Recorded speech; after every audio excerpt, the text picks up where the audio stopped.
j'enregistre.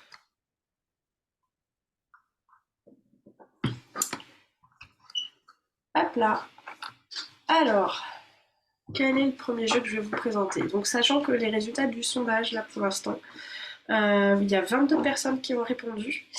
Et ce qui arrive en première position, c'est vous souhaitez voir des jeux qui vont vous permettre de trouver de nouvelles idées, justement de créer des séances un peu d'idéation, de brainstorming pendant vos ateliers. Donc ça, c'est le premier truc. Ensuite, en deuxième, des jeux qui vous permettent de faire des icebreakers. Et en troisième position, des jeux qui vont vous permettre de faire de la formation. Alors, ça, c'est intéressant que vous en parliez, parce que comme l'intitulé du webinaire d'aujourd'hui, c'est des jeux pour vos ateliers, c'est pas des jeux pour vos formations, mais comme c'est intéressant pour vous, je vais créer un autre webinaire plus tard sur les formations. C'était pour savoir s'il y avait des personnes intéressées sur ce sujet en particulier. Donc on va pas aborder ce volet-là aujourd'hui, même si vous allez voir, il y aura certainement des jeux que vous allez pouvoir peut-être un peu retrouver aussi pour vos formations, mais en tout cas c'est pas l'objectif aujourd'hui. J'en ferai un autre sur le sujet parce que je trouve que c'est un peu différent, c'est pas tout à fait les mêmes objectifs. Ok, allez, c'est parti.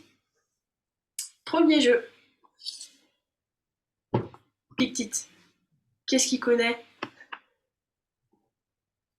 Je crois qu'il y a des personnes à qui j'en ai déjà parlé, il y a le main qui se lève.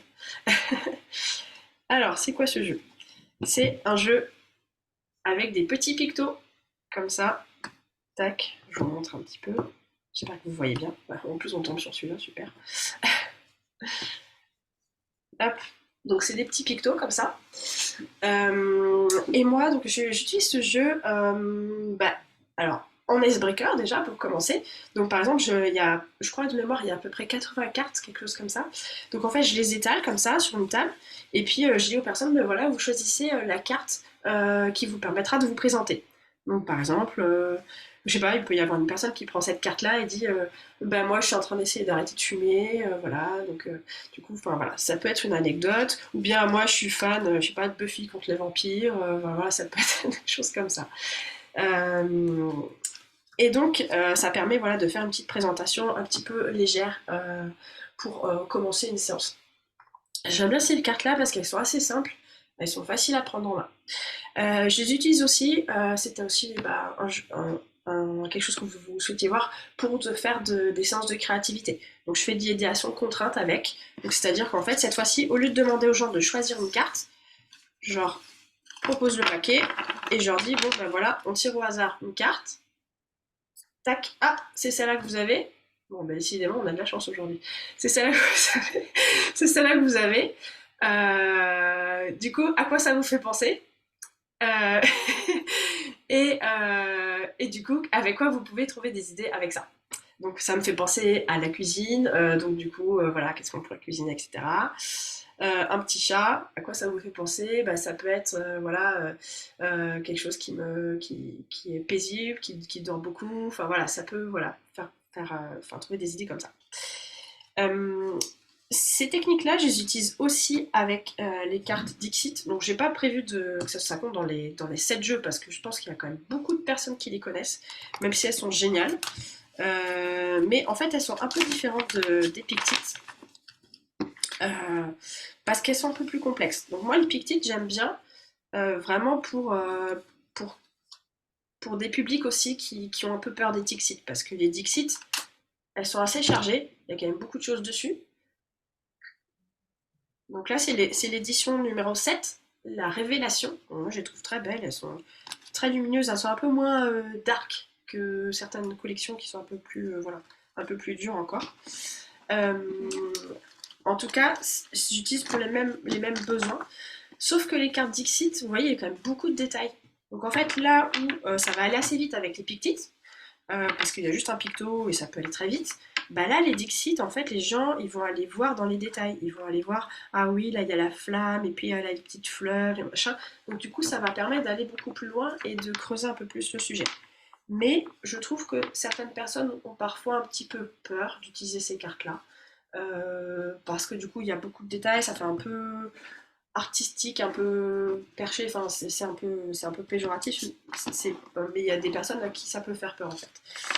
Donc c'est pour ça que les Pictit qui sont beaucoup plus simples, c'est bien quand on est avec des populations qui n'ont pas du tout l'habitude d'utiliser les jeux.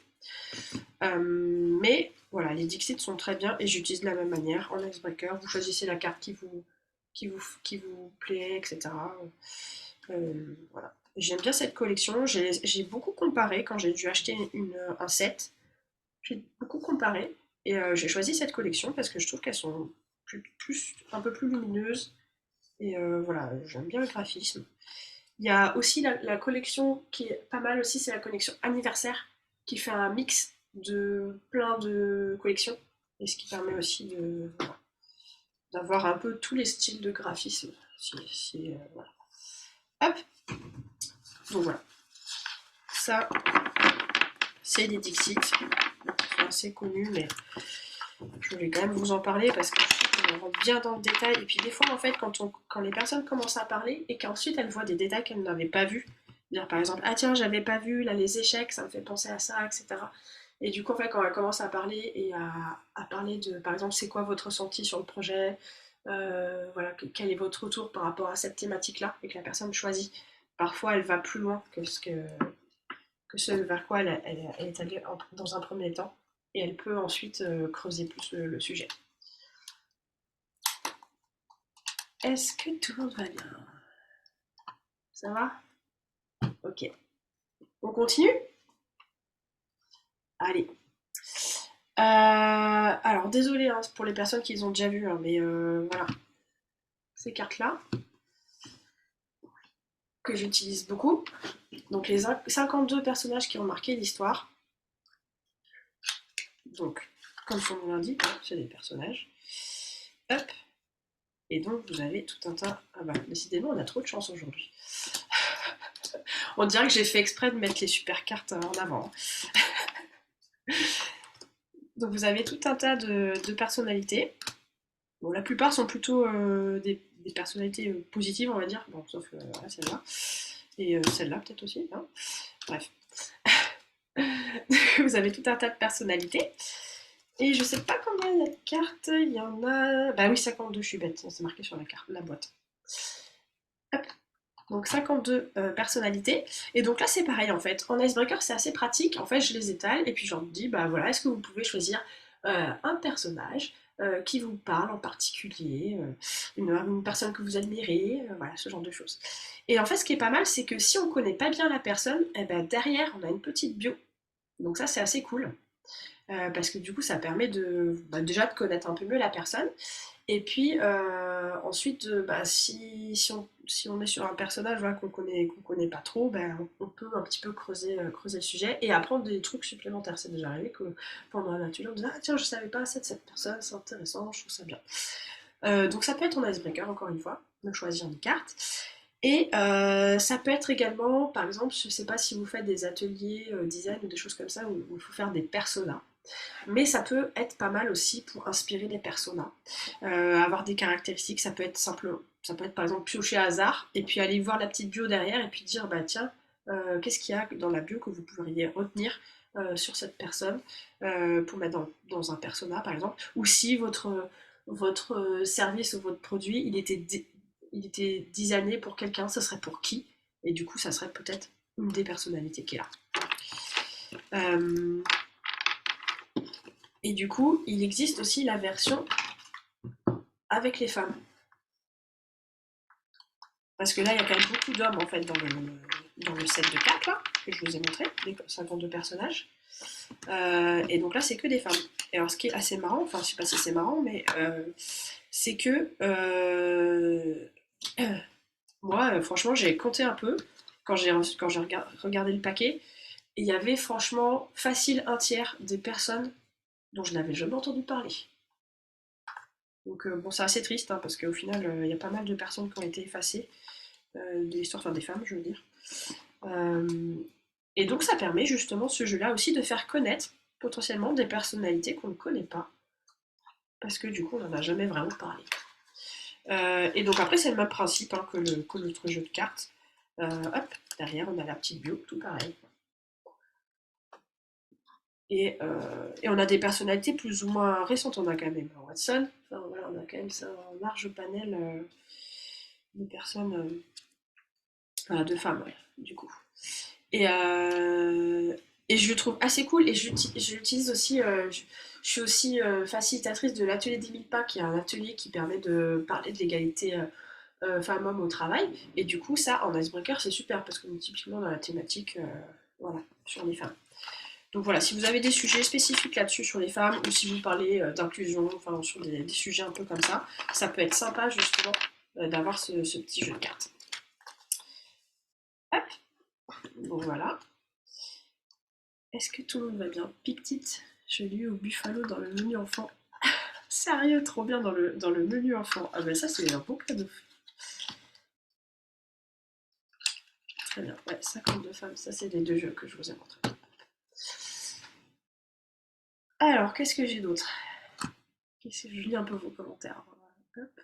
N'hésitez pas à écrire dans le chat si vous avez hop, des questions. Autre jeu.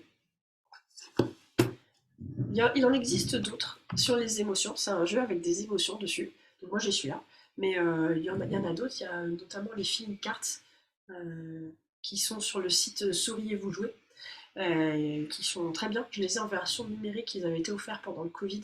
Et du coup je les avais mis sur un tableau virtuel que vous pouvez retrouver sur mon blog d'ailleurs. Hop. Donc les cartes des émotions. Donc je trouve ça assez cool aussi parce que c'est pas toujours facile en fait de parler des émotions et de trouver les bons mots, etc.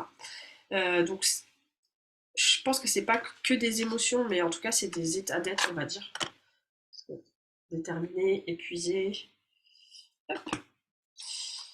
Voilà, on tombe que sur des trucs négatifs, mais il y a aussi des choses positives, en sécurité, protégé, détaché. Ça j'aime bien aussi, c'est je ne sais pas. Donc ça peut être assez cool aussi. Je ne sais pas. Je me sens fière, enthousiaste. Je suis dans le plaisir, dans la surprise. Je ne me sens pas aimée. Je me sens blessée. Je me sens joyeuse, sous pression, etc. Donc vous avez un bon paquet quand même. Je sais pas combien il y en a en tout, c'est pas noté sur la boîte. Mais en tout cas, il y en a un bon petit paquet. Voilà, avec tout ça. Et donc ça, moi j'utilise, ça peut être pas forcément un icebreaker comme ça d'entrée de jeu parce que c'est peut-être un peu, les gens en entreprise ont un peu de mal à parler des émotions, mais en tout cas un moment clé où vous pensez que c'est important que les gens peut-être parlent de leurs émotions, ça peut être pas mal. Même si vous faites des séances individuelles, ça peut être sympa aussi, hein, voilà, si vous faites du coaching ou des choses comme ça en individuel, d'avoir des petites cartes voilà, qui vous permettent de mettre des mots sur sur ce que vous ressentez. Euh, et ensuite, on a aussi la possibilité de les utiliser, par exemple, quand on fait du design, par exemple des expériences maps, des cartes d'expérience, où du coup on dit l'utilisateur va passer par telle ou telle étape, etc. Et qu'on sait pas trop en fait quelle émotion mettre parce qu'on met des trucs un peu bateaux. Ça peut être des choses un peu plus fines, donc ça peut être voilà, repartir de ces cartes-là. Donc j'ai des questions là, quel canal d'achat? N'hésitez pas à utiliser l'onglet questions si c'est peut-être plus facile, mais bon, je vais quand même en parler. Donc le canal d'achat, ça dépend en fait des cartes. Typiquement, celles-là, c'est celles qui sont faites par La Grande Ourse. Donc La Grande Ourse, c'est une agence de design. Et eux, ils vendent en fait sur leur site directement. Sinon, là où vous trouvez beaucoup de jeux, c'est Souriez-vous jouer. Donc ça, c'est des jeux professionnels. Donc vous avez plein de jeux et ils revendent plein d'éditeurs, plein de choses différentes. Typiquement, celles de là, c'est des choses qui sont faites, qui se trouvent en librairie. Alors je sais pas pourquoi, mais les éditeurs, c'est des trucs de librairie. Et ça, Dixit, Pictit, ça, moi je trouve ça dans des boutiques de jeux de mon quartier, quoi. Donc n'hésitez pas aussi à faire travailler les petits commerçants plutôt qu'Amazon. Et du coup, ça, s'ils l'ont pas en boutique, ils vous le commandent. Et en général, ils l'ont. Enfin, Pictit peut-être pas, mais Dixit, c'est sûr qu'ils en ont. Et ça, par contre, c'est fait par l'agence, donc on peut le trouver que sur leur site. Et pour vous donner des ordres de prix, ça, je crois que ça coûte dans les 15 €. Les Dixit et les Pictit, c'est dans les 20 €. Et les cartes comme ça, je crois que c'est 30 € de mémoire. Ça vous donne des ordres d'idée. Et Vinted, merci Clélia, effectivement. Donc Vinted et tout ça, enfin tous ces sites de seconde main. Moi j'en ai acheté pas mal aussi seconde main. Bah, il y en a là, des Story Cube là, que je vais vous montrer après. Je les ai achetés d'occasion. Donc effectivement d'occasion c'est très bien aussi. Après les trucs professionnels c'est peut-être un peu plus dur. Typiquement ça là, c'est peut-être plus difficile de trouver ça d'occasion. Mais enfin clairement les Dixit et des machins comme ça, à mon avis vous en avez plein sur des sites d'occasion, je bon coin ou quoi. À mon avis ça doit très bien se trouver. Alors, est-ce que... Ah oui, Ocaseo. Eh ben, c'est marrant qu'on me parle de ce site-là parce que on m'en a parlé ce week-end justement. C'est un site où vous avez des jeux d'occasion. Donc ça a l'air assez sympa aussi. Hop. Alors attendez, excusez-moi, j'ai fait un petit pause technique de mouchage, hein, bien sûr. C'est vachement pratique. Est-ce que je peux couper le son quelque part? On va vous faire profiter de ça quand même. Sinon, j'arrive pas à couper le son. Euh,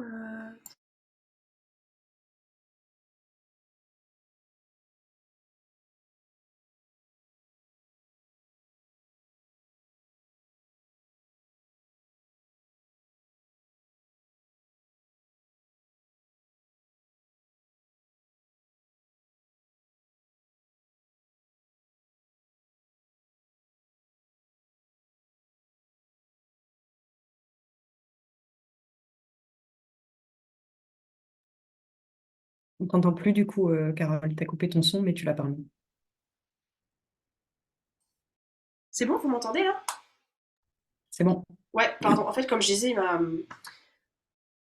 le zoom il me met des trucs de partout et en fait là le truc du couper le son il est caché entre deux écrans, bref c'est le bazar. Zoom ça c'est un peu pénible avec ça, l'interface elle est pas ouf. Donc je vous disais sinon vous avez celui-là aussi encore une fois qui est fait par la Grande Ours. Euh, et du coup c'est la psychologie des couleurs.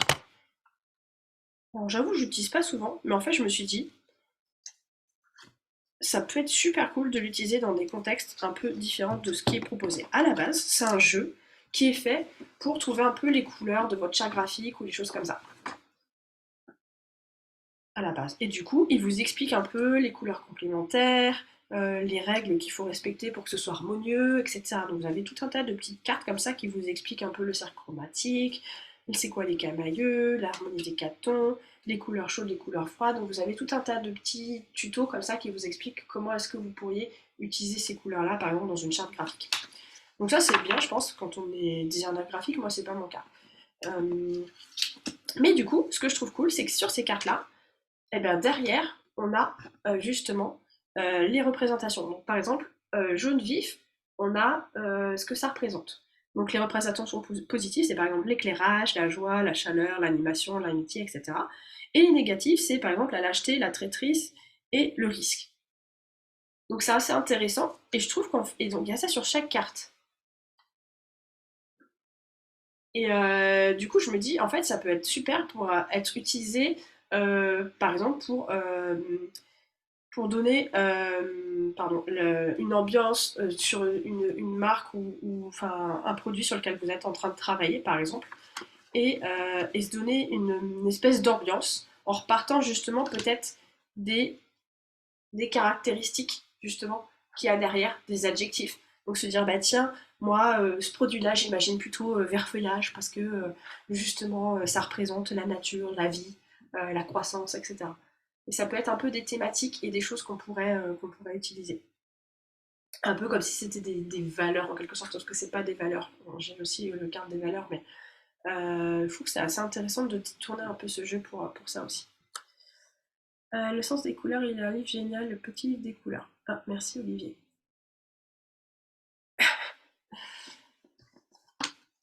Hop là. Et après, vous avez aussi des cartes un peu récap de toutes les couleurs vertes, par exemple. Et du coup, dans toutes les couleurs vertes, vous avez aussi des choses un peu plus génériques. Donc, si vous voulez pas être trop dans le détail, vous avez les verts, les rouges, les violets, etc. Ce qui vous permet justement d'être un peu moins dans le détail. Donc ça, je trouvais ça aussi sympa d'utiliser comme ça, pour un thème, pour une voix. Et en fait, ça pourrait très bien aussi marcher pour du contenu.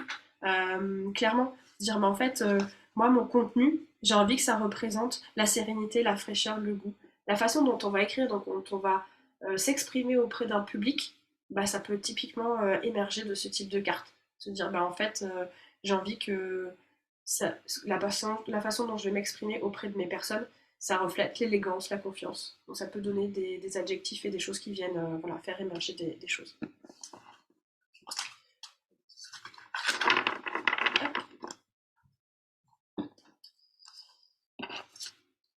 Donc ça, c'était celui-là. Donc on est là. La psychologie des couleurs. Je regarde s'il n'y a pas des questions. Ah, il y a une question. Tac, pourras-tu nous en dire plus sur Slido, s'il te plaît? Il y a Zoom forcément, non? Gratuit payant d'utilisation. Le truc a rien à voir avec les jeux, mais pourquoi pas, si on a le temps à la fin, je vous en parle. Alors, au niveau des émotions, il a le langage des émotions. Il existe aussi. Ah oui, ces deux jeux, ils sont bien. Moi, je les ai pas personnellement. Merci Anne pour ta précision. Ces deux jeux qui sont faits par, je sais plus, je crois que c'est un truc belge. Vous avez le langage des émotions et l'expression des besoins, qui apparemment sont très bien. Moi, je connais des personnes qui les ont et m'ont dit que c'était vraiment très bien. J'ai expérimenté les couleurs en formation plusieurs jours. De quelle couleur était la journée d'hier? Quelle couleur la journée du jour? C'était sympa. Ouais, super. Merci Rosanne, ça a l'air super chouette aussi comme idée, effectivement. Donner des idées de couleurs, comment c'est un peu l'ambiance de la journée, de la formation. Trop bien. Bon, si vous en avez marre des cartes, je suis prévu de vous montrer des cubes, des dés. Peut-être que vous les connaissez déjà, ils sont assez connus quand même. Story Cube, bah là c'est pareil, moi ça j'ai trouvé d'occasion sur Vinted. Et donc en fait c'est des petits cubes comme ça, avec donc il existe plusieurs collections. Moi j'ai ces deux collections, j'ai les collections Action et Héros, mais en fait il existe d'autres collections, il y a, je sais plus, 4 ou 5 collections, un truc comme ça. Et dessus vous avez des petits personnages ou des petites choses qui sont représentées et qui sont pas toujours bien représentées, mais c'est ça qui est intéressant. C'est que du coup, en fait, vous pouvez les lire. Et sur chaque face, vous avez des choses différentes.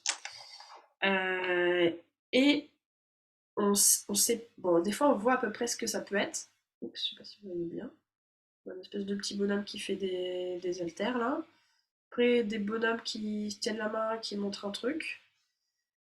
Un petit bonhomme qui est triste.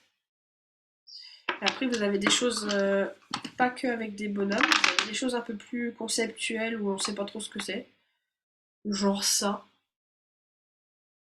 ou ça, on sait pas trop. Ça. Et je trouve que c'est pas mal qu'on sache pas trop en fait ce que c'est. Parce que du coup, de ça, ah si ça c'est un réveil. Voilà, enfin, on a des choses qui sont assez différentes. Et, euh, et du coup, je trouve ça pas mal justement que ce soit pas hyper, enfin, qu'on sache pas vraiment ce que c'est, parce que justement, ça permet d'interpréter. Du coup, les personnes, ils vont pouvoir aussi interpréter elles-mêmes en fait ce qu'elles voient en fait sur les cubes. Donc, comment je les utilise? Donc en fait, je les utilise pas mal pour faire de l'idéation. Donc c'est-à-dire on doit trouver des idées sur un projet par exemple. Je donne par exemple 4 dés, enfin, ça dépend du nombre de personnes que j'ai, etc.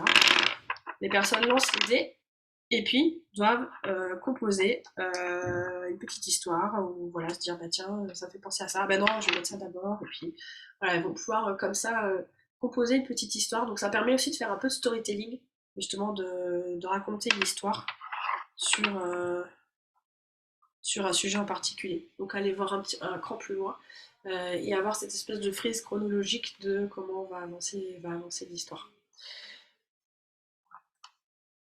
Ah oui, les cartes du jeu Imagine sont aussi pas mal dans l'esprit. Ouais, j'adore aussi le jeu Imagine, j'ai déjà utilisé.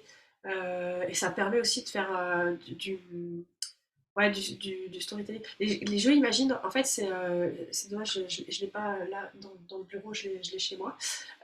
C'est un jeu avec des cartes transparentes, avec des espèces de formes un peu dessus, genre un trait, un rond, enfin voilà, des formes plus ou moins explicites. Et du coup, quand on les superpose, comme elles sont transparentes, ben, en fait, on peut faire des calques et ça peut cumuler et faire des formes et créer des formes comme ça. Ce qui permet de faire pareil.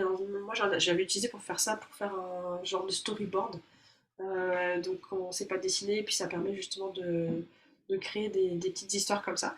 Donc elles sont assez cool aussi à utiliser. Ah, merci Olivier pour la photo. Voilà, ben voilà, on voit bien sur la photo. Top.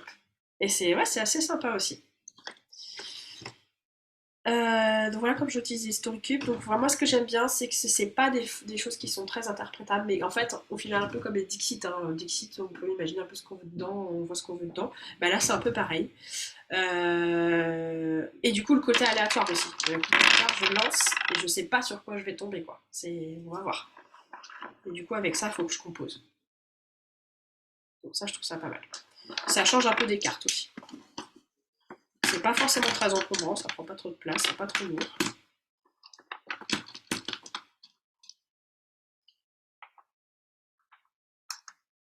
Ah, Claire dit. Les story cubes, moi je les utilise, comme Claire avait pas entendu, je les utilise simplement pour revenir, pour faire du storytelling et hop, les gens lancent et puis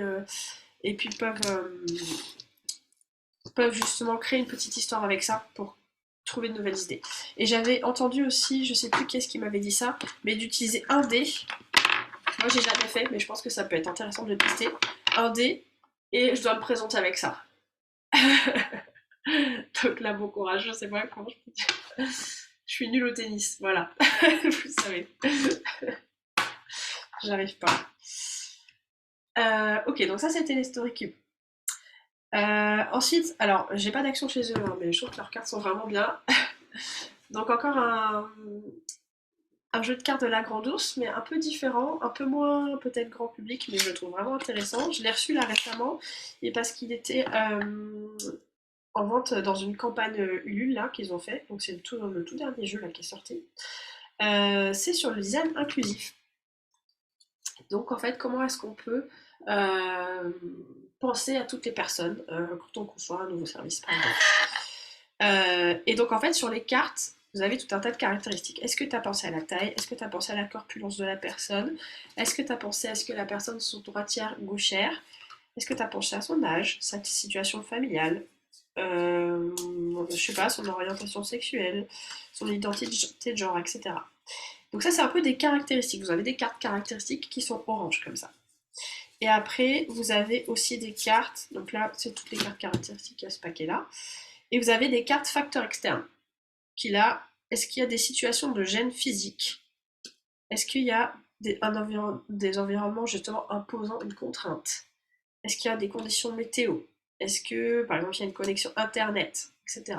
Donc ça, c'est des choses auxquelles on ne pense pas forcément. Donc en fait, ça, c'est les deux catégories. Et après, vous pouvez aussi faire vos propres cartes si vous avez pensé à autre chose. Et derrière, comme toujours, vous avez un petit descriptif voilà, de ça. Et vous avez plus d'indications. Pardon, je vais devoir refaire un pause technique.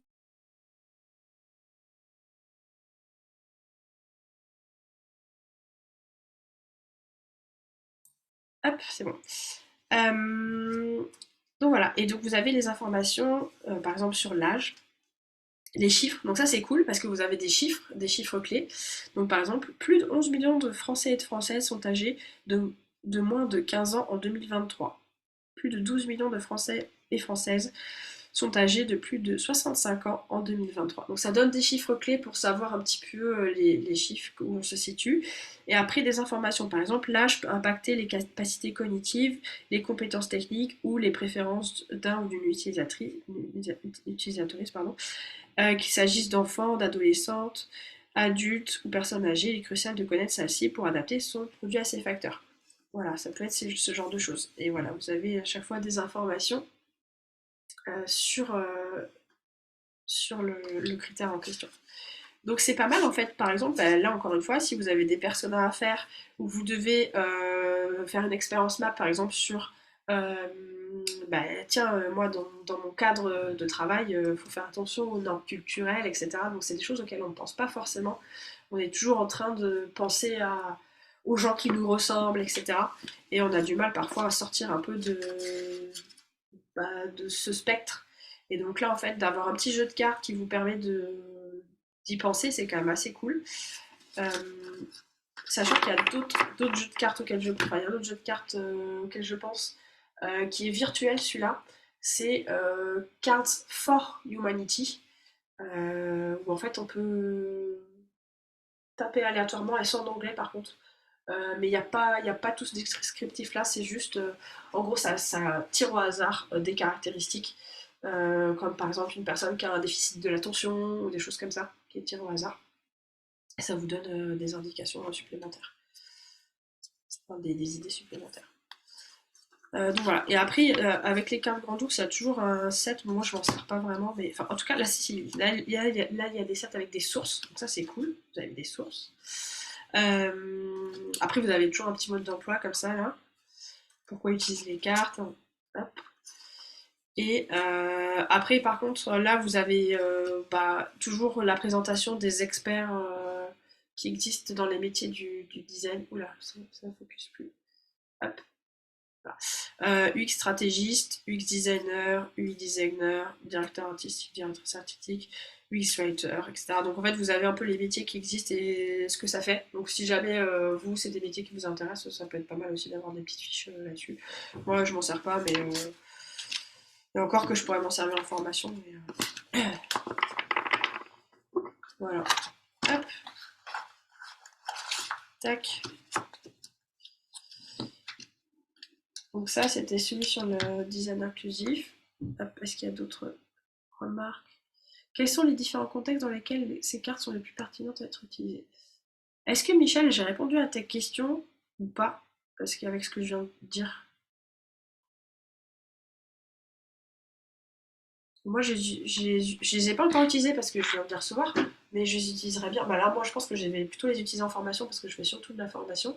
Mais, sinon, si j'étais designer de service, par exemple, enfin, si je faisais encore ça au quotidien, je les utiliserais au quotidien pour faire mes personas, pour voilà, réfléchir à tout ça. Euh, ok, bon, apparemment j'ai répondu à ta question. Ok, quelle heure est-il? 38, il nous reste 20 minutes. Hop, je vous présente le dernier jeu. Oh, qu'il est gros. On voit même pas en entier tellement il est gros, quoi. Top 10 Pro. Peut-être que vous connaissez la version pas pro, mais voilà, ils ont sorti la version pro. Donc là, c'est un jeu complet, je voulais vous montrer, pour changer un peu des petits sets de cartes et tout ça. Donc j'ai utilisé qu'une fois pour l'instant, mais parce que j'ai acheté il n'y a pas très très longtemps. Mais je pense que j'utiliserai pour d'autres occasions. En fait, vous avez le but du jeu, grosso modo, si je la fais courte, c'est que vous avez des cartes comme ça avec des chiffres. Ou je vais la faire en noir, ça sera mieux. Des cartes avec des chiffres qui vont de 1 à 10. Et en fait, après, vous avez des cartes avec des thématiques. Donc, alors déjà, vous avez plusieurs thématiques qui existent, hein. Vous avez des thématiques, par exemple, gestion de projet, des thématiques qui sont sur... vous avez des brises-glaces également. Vous avez des thématiques sur les réunions, l'animation des réunions. Vous avez des thématiques sur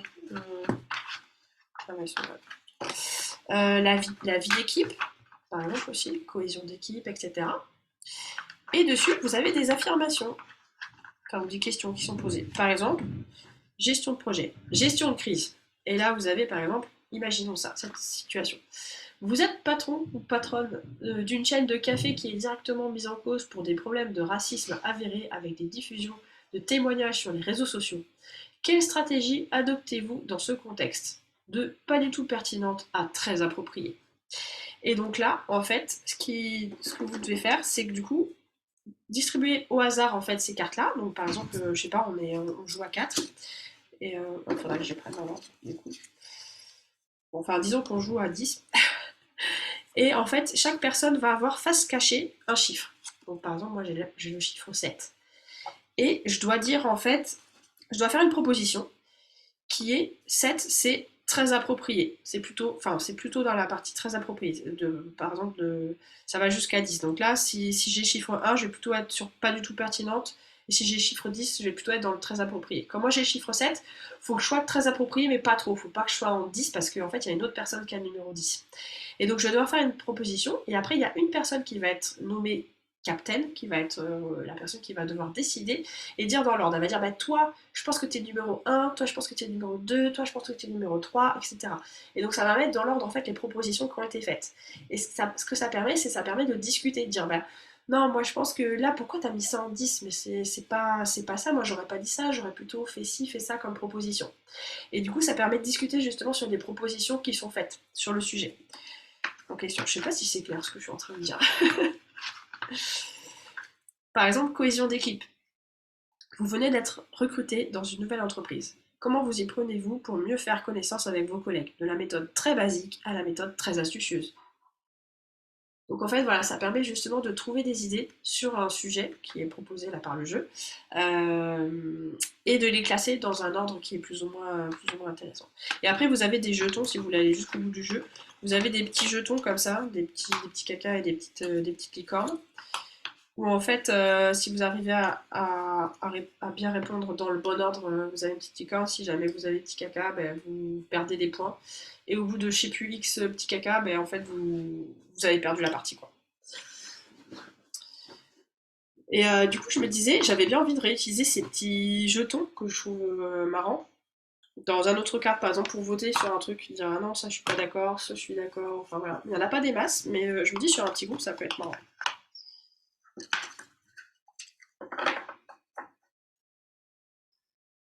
Ça va, ça vous parle? Alors, pareil, magasin de jeux, je crois, par contre, il coûte un bras. Oui, je sais plus combien je l'ai payé, mais je l'ai payé plus cher que des sets de cartes. J'ai plus en tête, 40 ou 50 euros, un truc comme ça, il me semble. Je vais dire de bêtises. Et oui, je l'ai trouvé en magasin de jeux. Hop. Et du coup, si vous voulez pas acheter le pro, mais le pro, vous avez déjà toutes les questions et tout ça, il existe en version pas pro, mais du coup, les cartes qui sont dessus, enfin les cartes avec les questions, bah, elles sont pas pro, quoi. Mais vous pouvez vous faire votre propre carte en fait, votre propre question si vous avez des questions en particulier.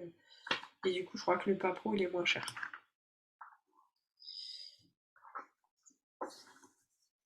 Hop, je vois qu'il nous reste un petit quart d'heure. Ah voilà, 45 euros, merci. On peut utiliser ces jetons comme vote, 3 fonctionnalités qu'on aime, 3 qu'on n'aime pas. Ouais, c'est ça. Moi, je pense que je vais utiliser aussi les petits jetons parce qu'ils sont bien faits, quoi. Donc, ils sont réversibles. Euh, Voilà. J'ai présenté tous mes jeux. Donc il y en avait un peu plus que 7, mais en tout cas il y avait 7 grosses catégories. Maintenant, ce que je peux vous proposer, c'est d'échanger si vous avez des questions. Ou... Je vais regarder s'il y a des questions. Alors, hop. Alors il y a toujours la question sur Slido, donc je vais pouvoir y répondre. Je serais aussi intéressée par des mini-jeux un peu do-it-yourself qu'on peut faire sur des outils en ligne. Mais ouais, non, non. Ok, bah ok, là je vais pas avoir le temps de l'aborder, mais en tout cas, enfin, vous pouvez aller voir sur mon blog si vous voulez. Je peux vous envoyer le lien. Euh, ok, et message sur Sido. Top 10, tu l'utilises plutôt en mode brise-glace ou sur des thématiques spécifiques? Moi, Top 10, en fait, la fois où je l'ai utilisé, c'était justement quand. Alors, c'était quand j'étais en formation, mais il y avait, dans ma formation, il y avait une partie. Enfin, souvent, quand je fais des formations dans des entreprises, il y a toujours une partie conseil. Et en fait, il y avait besoin de retravailler sur certains aspects, notamment de fonctionnement de l'entreprise.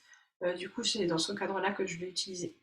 C'est plus pour travailler sur les process ou des choses comme ça. Et du coup, pour répondre à ta question, Mélanie, sur les mini-jeux do it yourself, ouais, je vous mettrai, si ça vous intéresse, ce que je vais vous mettre dans l'événement LinkedIn. Je peux encore mettre des commentaires, donc je mettrai un commentaire avec le lien d'un article de blog que j'ai mis, avec justement des trucs tout prêts. Mais c'est que sur Mural, parce que moi j'ai une licence Mural, donc si vous voulez faire sur Miro, vous pouvez le faire vous-même. Mais de cartes que j'ai fait, que j'ai scannées, que j'ai remises, tout ça, que vous pouvez utiliser, qui avaient été. C'est des cartes qui ont été offertes ou des choses comme ça pendant le Covid ou des choses, voilà, c'est des choses open source, donc voilà, il n'y a pas de. Normalement, pas de droit d'utilisation parce que c'est des choses qui avaient été mises en libre service, quoi. Euh, donc voilà. Et d'ailleurs, si ça vous intéresse aussi, si vous voulez aller un cran plus loin, j'organise, c'est le 18 mars, j'organise aussi une journée sur la prise en main justement des jeux dans les ateliers. Donc ça va un cran plus loin que ce qu'on a vu là, parce que là, je vous ai juste présenté des jeux. Donc l'idée, c'est de voir les jeux, de les expérimenter, de les mixer, de remixer, parce que j'ai pas parlé aussi de mixer plusieurs jeux. Moi, je mixe des jeux ensemble. Donc remixer des jeux, voir comment ça peut être utilisé, et surtout comment est-ce qu'on construit un déroulé d'atelier qui soit qui engage les personnes et qui aille, voilà, qui permettent aux personnes de bien participer de manière ludique et que ce soit dynamique aussi, parce que souvent des fois c'est pas trop dynamique. Donc l'idée c'est vraiment de rendre ça dynamique justement avec des jeux. Donc si vous voulez, je vous mettrai aussi le lien de l'événement. C'est une journée entière, c'est payant. Et voilà, enfin, c'est juste à côté de la gare, donc si vous habitez pas Nantes, c'est pas, voilà, ça peut être pratique aussi que ce soit à côté de la gare. Donc je vous mettrai ça. Et donc les ressources aussi, je sais pas si vous avez accès aussi à mes ressources. J'ai un, je vais y arriver, un Notion avec plein de ressources, notamment, je sais plus combien il y a de jeux de cartes, plus de cinquantaine de jeux de cartes, enfin de jeux de, voilà, pas que de cartes d'ailleurs, de jeux que vous pouvez utiliser. Donc il y a des jeux, il y a des ressources pour les ateliers, enfin il y a tout un tas de choses. Donc ça, je vous mettrai aussi dans les commentaires, dans le, les commentaires de l'événement. Voilà, si vous n'avez pas pu. Ouais, je vais vous le mettre ça, Olivier. Tac. Ok. Et du coup, pour la question sur le Slido, parce que ça intéresse deux personnes au moins, trois. Du coup, moi, d'habitude, en fait, je l'utilise pas du tout lié à Zoom. En fait, vous allez sur le site de Slido et vous pouvez faire bah, des petits sondages. Alors, en gratuit, je sais plus, trois ou quatre questions qui sont gratuites, après, il faut payer. Mais moi, j'ai toujours utilisé un gratuit, ça marche très bien. Et là, j'ai vu qu'en fait, il y avait le plugin qui était disponible sur Zoom. Donc, du coup, je l'ai mis directement, c'est dans la partie application de Zoom. Du coup, je l'ai mis là-dedans. Et j'ai pu créer mes petits sondages, mes petits trucs dedans. Et non, j'ai pas payé. Donc voilà, vous pouvez l'utiliser de deux manières. Voilà. Est-ce qu'il y a d'autres questions? Sachant qu'il me reste encore 10 petites minutes.